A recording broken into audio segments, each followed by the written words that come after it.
இன்னைக்கு நம்ம பார்க்க போறது ஒருவர் லைஃப்ல நடந்த ஒரு உண்மையான சம்பவம். இந்த சம்பவம் சேலம் மாவட்டத்தில் இருக்கிற ஒரு கிராமத்துல தான் நடந்தது. இது ஒரு உண்மை சம்பவம். இதை பற்றி முழுமையா பார்க்க வீடியோக்குள்ள போகலாம் வாங்க. இந்த சம்பவம் குறைஞ்சது 8 ஆண்டுகளுக்கு முன்னாடி நடந்ததுன்னு சொல்றாங்க. விநாயகர் சதுர்த்தி எல்லாருக்கும் தெரியும். விநாயகர் சதுர்த்தி அன்னைக்கு நடந்த ஒரு திகில் சம்பவம் தான் இது. இது மிகவும் வித்தியாசமான சம்பவம். அது என்ன வித்தியாசமான சம்பவம்னா, விநாயகர் சதுர்த்திக்கு 3 நாட்களுக்கு பூஜை செய்து சிறப்பாக கொண்டாடப்படுவாங்கன்னு எல்லாத்துக்கும் தெரியும். அந்த ஊரை சேர்ந்த சில வாலிபர்கள் அந்த சிலையின் பாதுகாப்புக்காக அதன் அருகிலே தூங்க ஆரம்பிக்கிறாங்க. அப்போ சில நண்பர்கள் வேட்டைக்காக செல்லலாம்னு முடிவு பண்றாங்க. அது என்ன வேட்டைனா, அவர்கள் இருப்பது கிராம பகுதி. அங்கே மாமர தோப்புகளும் அங்க அதிகமா இருக்கு. அதனால மாங்காய் வேட்டையாட செல்ல முடிவு பண்ணிருக்காங்க. இந்த வாலிபர்கள் இதைத்தான் பொழுதுபோக்கா அவங்க வருடந்தோறும் பண்ணிக்கிட்டு இருந்திருக்காங்க. இந்த சம்பவம் நடப்பதற்கு ஒரு வாரத்துக்கு முன்னாடி தான் அந்த தோட்டத்தில் உள்ள கிணத்துல ஒரு பெண் காதல் தோல்வியால விழுந்து இறந்து போயிட்டாங்க. அந்த கூட்டத்தில் உள்ளவங்க அந்த அக்கா இறந்து ஒரு வாரம் தான் ஆகுது, அதனால அங்க போக வேண்டாம்னு சொல்றாங்க.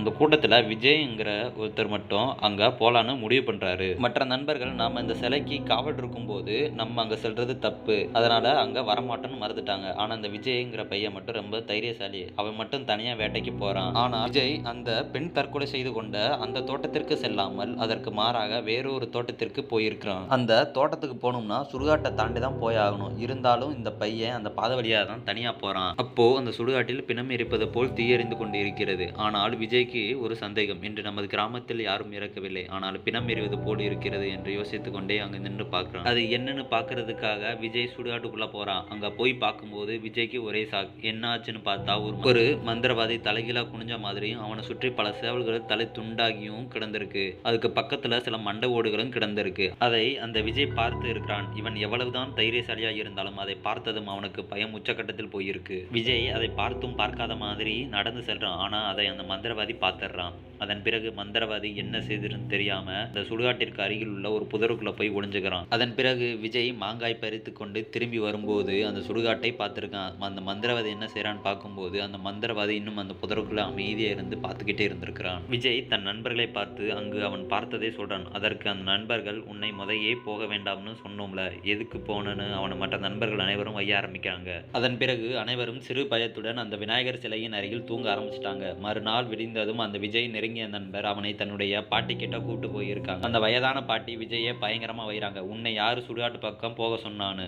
இந்த வயதான பாட்டி உனக்கு அவன் சாபம் கொடுத்து இருக்கலாம்னு சொல்றாங்க. அதை கேட்டதும் விஜய்க்கும் அந்த இன்னொரு நண்பருக்கும் பயத்துல ஆடி போயிட்டாங்கன்னு சொல்லலாம். அந்த பாட்டி என்ன சொன்னாங்கன்னா, இந்த மாதிரி மந்திரவாதிகள் தனக்கான சில அமானுஷ்ய சக்திக்காக இப்படி சுடுகாட்டிற்கு சென்று சில அமானுஷ்ய பூஜைகள், அதாவது நீ பார்த்தல எலும்புக்கூடு சேவல்களை கொன்று பூஜை பண்றது, அதே மாதிரி பூஜை பண்ணுவாங்கன்னு அந்த பாட்டி சொல்றாங்க. அந்த விஜய் அந்த பாட்டி கிட்ட என்னை பார்த்து ஏன் அந்த மந்திரவாதி ஓடி போனான்னு கேட்கிறான். அதற்கு அந்த பாட்டி, அந்த மந்திரவாதி மனுஷங்க யாராச்சும் வந்தாங்கன்னா அவங்கள பாதுகாக்கத்தான் நினைப்பாங்க. உன்னை பார்த்ததும் நீ தனியா வந்திருக்க மாட்டனும், உன் கூட சில பேர் வந்திருக்கலாம்னு நினைச்சு அவர் போய் ஒளிஞ்சிருக்கலாம்னு சொல்றாங்க. அந்த ஊர் மக்கள் அந்த மந்திரவாதியை பிடிச்சு அவனுடைய பற்களை உடைச்சிட்டாங்கன்னா அந்த மந்திரவாதியோட சக்தியில எல்லாமே போயிரும்னு அந்த பாட்டி சொல்றாங்க. இதை கேட்டதும் விஜய் நண்பர், உன்னை யாரடா போக சொன்னது, பாட்டி சொல்றதை பார்த்தா பயமா இருக்குன்னு சொல்றான் அந்த நண்பர். ஆனால் விஜய் மனதைரியம் அதிகம் கொண்டதால் இதெல்லாம் பெரிய விஷயமா எடுத்துக்காதடா, எனக்கு ஒன்று ஆகாதுன்னு சொல்லி அங்கிருந்து கிளம்புறான். இந்த சம்பவம் நடந்து 3வது நாள் விநாயகர் சதுர்த்தி. அந்த சிலையை ஆற்றில் கரைத்து விட்டு வந்தனர்.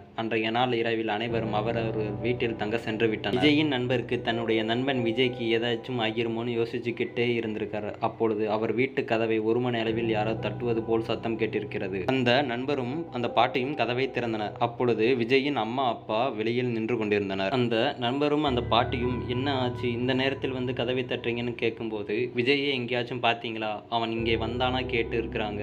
அதற்கு அந்த பாட்டி அந்த நண்பரை பார்த்து முறைச்சுக்கிட்டு, உன் பையன் சுடுகாட்டில் இருப்பான், அங்கே போய் பாருன்னு சொல்லவும் விஜயின் அம்மா அப்பாவுக்கு ஒன்றும் புரியவில்லை. அதன் பிறகு அந்த நண்பரை அழைத்து கொண்டு மூவரும் சுடுகாட்டிற்கு சென்றனர். அப்போ அந்த சுடுகாட்டில் பார்க்கும் பொழுது அந்த மந்திரவாதி பூஜை பண்ண சமாதி மேல் விஜய் மயக்க நிலையில் படுத்திருக்கிறான். அதை பார்த்ததும் அவங்களுக்கு ஒரே அதிர்ச்சி. தன்னுடைய மகன் இங்கே வந்து படுத்திருக்கான். அவனை எழுப்பி கூட்டு போகும்போது அந்த விஜயை யாரோ பின்னோக்கி இருக்கிற மாதிரி இருக்குன்னு அந்த நண்பர் சொன்னாரு. உடனே அந்த அம்மா தன்னுடைய குலதெய்வத்தின் பெயரை சத்தமாக சொல்லிக்கிட்டே, என் மகனை விட்டு போய்விடு ஆன்மாவே என்று சொல்லிக்கொண்டே அங்கிருந்து கிளம்புகின்றனர். அதன் பிறகு விஜயை அங்கிருந்து வீட்டிற்கு கூட்டு வந்து இருக்கிறாங்க. அதன் பிறகு விஜயின் பெற்றோர் அந்த நண்பரிடம், இவன் எங்கே போனாலும் சொல்லாமல் போக மாட்டானே, என்ன ஆச்சு அந்த நண்பரிடம் கேட்கும்போது, அப்போது விஜய் மாங்காய் பறிக்கும் போது நடந்த நிகழ்வினை அனைத்தையும் விஜயின் பெற்றோரிடம் சொல்றாங்க. மறுநாள் காலையில் விஜயின் நண்பரும் மற்றும் விஜயின் அம்மா அப்பாவும் மதுரை வீரன் சாமிக்கு பூஜை செய்யும், அதாவது அந்த பூசாரியிடம் கூட்டிட்டு போய் விஜயை உட்கார வச்சு சொல்றாங்க. அப்போது அந்த பூசாரி,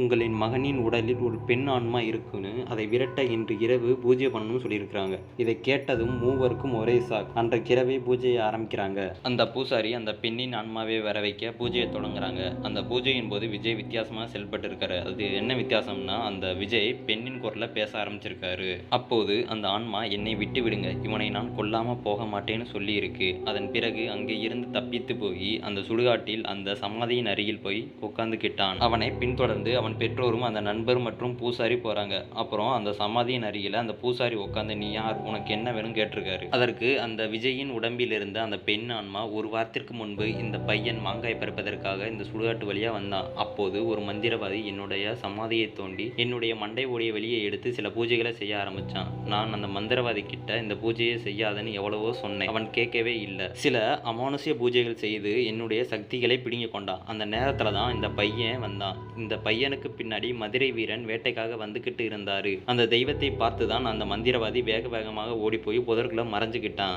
இந்த பையன் என்ன நினைச்சானா, தன்னை பார்த்து தான் அந்த மந்திரவாதி பயந்து ஓடி போய் மறைஞ்சுக்கிட்டான்னு நினைச்சிருக்கான்னு அந்த ஆன்மா சொல்லுது. அவன் போய் மாங்காயை பறிச்சுக்கிட்டு திரும்பி வரும் பொழுது, அப்போதாவது என்னை காப்பாற்றுவான்னு நினைச்சுக்கிட்டு இருந்தேன். ஆனால் அந்த பையன் தான் பறிச்ச மாங்காயை கொண்டுகிட்டு என்னை கண்டுக்காம அவன் வாட்டுக்கு போயிட்டான். எனக்கு பயங்கரம் கோவம் வந்துருச்சு என்னை காப்பாற்றலன்னு. அதனால தான் இவனை கொல்லணும் முடிவு பண்ணி அதுக்கப்புறம் தான் இவன் உடம்பு ஆக்கிரமிச்சேன்னு அந்த ஆன்மா சொல்லுது. அதற்கு அந்த பூசாரி, நீ சொல்றது சரிதான், ஆனால் இந்த பையனை கொல்லணும்னு நினைச்சா இப்பவே மதுரை வீரனை வேண்டி இப்பவே வர வச்சிருவேன். அவர் வந்தாருன்னா ஒன்னு அழிச்சுவாருன்னு அந்த பூசாரி சொல்லியிருக்கிறாரு. அதன் பிறகு இந்த பூசாரி, உனக்கு என்னதான் வேணும்னு கேட்டிருக்காரு. அப்போது அந்த பெண்ணினுடைய ஆன்மா என்ன சொல்லுச்சுன்னா, என்னுடைய மண்டை ஓடு வெளியே கிடக்கு, அதை மீண்டும் மண்ணுக்குள்ள புதைச்சு சமாதி எழுப்பி 3 கோழிகளை பலியிடுங்க, என்னுடைய கோபம் போயிரும்னு அந்த ஆன்மா சொல்லியிருக்கு. அதுக்கப்புறம் அந்த ஆன்மா சொன்ன மாதிரியே அந்த மதுரை வீரன் பூசாரி அந்த பூஜையை நிறைவேற்றிருக்கிறாரு. அதுக்கப்புறம் அந்த விஜயை சுடுகாடு பக்கம் போகக்கூடாதுன்னு அந்த பூசாரி சொல்லியிருக்காரு. இது ஒரு வாழ்வில் நடந்த உண்மையான சம்பவம். இதே போன்று உண்மையான பேய் நிகழ்வுகளை தெரிஞ்சுக்கிடணும்னா நம்முடைய சேனலை மறக்காம லைக் அண்ட் சப்ஸ்கிரைப் பண்ணிருங்க. இன்னொரு உண்மை சம்பவத்துடன் உங்களை சந்திக்கிறேன். பாய். தேங்க்ஸ் ஃபார் வாட்சிங்.